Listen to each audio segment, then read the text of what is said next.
Everyone Loves a Good Story says the importance of religion has changed as much as the gender roles and responsibilities in relationships. Elohim says there's no marriage material among women. Micah Tinkler says, what benefits do men receive?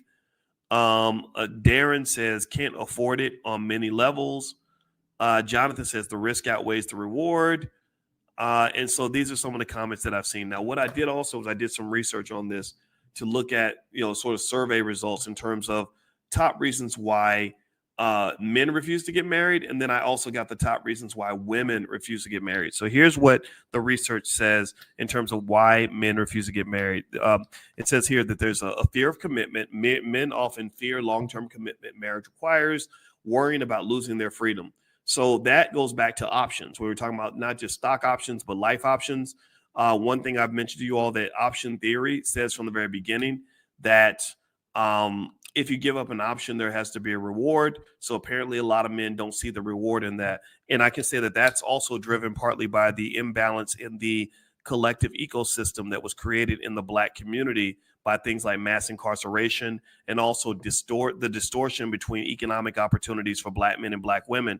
This is the dangers of integration. When integration taught all Black people to simply survive by seeking a job for a white man, right? Like from a white man, right? When we were all taught that same protocol, that the best way to succeed economically if you're Black is to go ask a white man for a job, then effectively you are allowing massa to reshape your relationships. The colonizer then has the power to decide which Black people get opportunities and which ones don't. Look up study colonization all around the world. Study how colonization creates civil wars amongst Black people, because what they'll do is they'll grab some people and give them opportunities, and other people, they freeze them out. So if you're one of the ones that's frozen out, you're going to have an anger and a bitterness toward the ones that are invited in. So sometimes I believe there's an anger and a bitterness that some brothers feel when they see women getting opportunities from corporations and universities and whatever that Black men don't receive. Like I can just tell you, in my household, my wife is a full professor at a university that does not hire African-American males. Her university does not have one single African-American male that they hired in any department to serve on the faculty. So so Black men have to have a different route. Black men especially have to become entrepreneurs. If you don't learn how to create your own, he's going to always bottleneck and constrain your possibilities, because he ultimately wants to dominate you. He ultimately wants you under his control, under his power. That's what colonization does not work if you don't control the men. Do y'all understand what I'm saying? Do you understand? Are you following what I'm saying? And don't tell me you're not colonized, because all colonization really is, for the most part, is it's like a corporate takeover. It's basically where one party comes in and they want to extract resources from another party, from another group. And to extract, just like when the Europeans went to Africa, they're like, okay, they got gold and minerals and timber and all the kinds of stuff that we need. So we got to get this stuff from these people. So in order to get this stuff, we got to control them.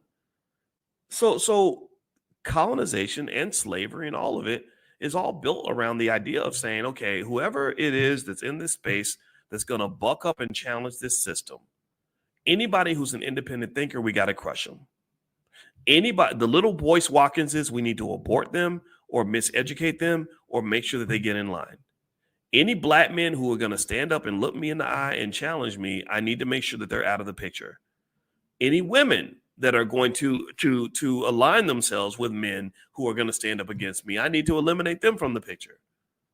This is the nature of colonization. So effectively, in my view, in our community, the ecosystem has been imbalanced because you've created scenarios where because so many men have been incarcerated, because so many men have been emasculated, because so many men have been marginalized economically speaking, you have an imbalance in the numbers of marriage-eligible Black women versus marriage-eligible Black men. You have a lot of women who are ready for marriage 100%, but just can't find a man who can kind of fit where they feel that they are in society. And but the other thing too, though, is that for a lot of men that do have it together, it becomes very, very hard for them to make the commitment because they got a billion and one options. You know, again, I don't know about, I can't talk. I probably did not have a typical dating experience before I met my wife. I didn't, you know, I've been internet famous for a while. It's not real fame, but people recognize me on the street. Even in Egypt, people came up and recognized me in Egypt, right? So I go around the world and I bump into people who know what I do. If you're black and you're conscious, there's some probability that, you know, my stuff has crossed your space. And what happened in that experience though was that there was no shortage of really highly educated, very attractive single women, particularly in the early 40s. By that stage, either women have either chosen not to get married at all, or they are married, or they've gotten divorced. So there was this sea of really intelligent, really attractive, divorced and or single women that also unfortunately had gotten to the point where certain standards have been removed. There was no like fantasizing about getting married anymore. That was kind of already done. There was no like, okay, I got to hurry up and have a baby. You're 41. That's not typically a variable there anymore. And also, it you know it might just be a matter of getting certain needs met. So what I saw was that as a black man in my 40s, my dating was very easy. And a lot of other men I know who have a couple of dollars in their pocket, you know, who are not broke, you know, if you have enough money to fly her to an island or something, if she wants to or whatever, there was no shortage of female company out there, right? But then when I talk to my female friends in their 40s who are single and dating, and I say, well, tell me what that's been like for you. Is that a good experience or bad? They don't tend to say good things. They don't tend to say, oh, yeah, it's amazing. They're awesome men. The relationships are great. They tend to say that it's hard to meet a quality man and that all the men just want sex and they want it really quickly. And there's a lot of pressure. And that's what I've been kind of hearing and seeing, right? So what I really perceive is that there's an imbalance in the ecosystem. That's the point.